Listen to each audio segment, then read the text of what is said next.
Salut, ici Maxime Johnson au CES de Las Vegas avec les nouveaux Ultrabooks de Lenovo, les IdeaPad U310 et U410. Alors, ce que j'ai ici, c'est le U310, donc c'est un appareil qui est équipé d'un écran de 13,3 pouces.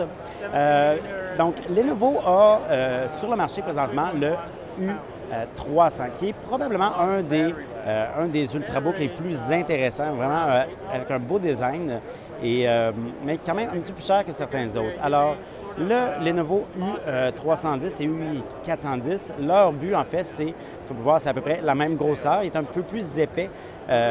Donc, leur but, c'est de diminuer le prix. Alors, les U310 et U410 devraient être lancés pour aussi peu que 699 $. Alors, lorsqu'on sait que les premiers Ultrabooks étaient tous au minimum à peu près à 1000 $, parfois 900, c'est quand même une très bonne amélioration. Donc, pour arriver à ce prix-là, il y a quelques différences dans l'ordinateur. Premièrement, donc, les U300 étaient toujours avec des disques SSD.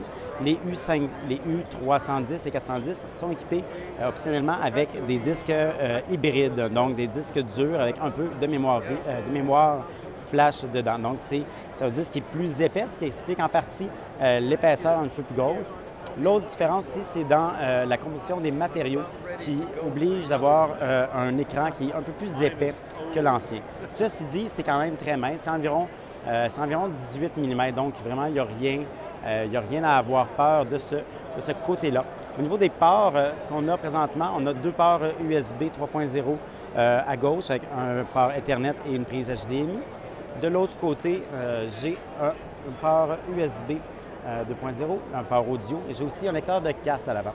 Alors, l'IdeaPad U310 et U410 devrait être lancé vers le mois d'avril-mai. Donc, Lenovo va attendre que Intel lance ses processeurs Ivy Bridge. Alors, on va avoir plus d'informations sur les Ultrabooks de Lenovo. Je vous invite à consulter mon site web maximejohnson.com/techno.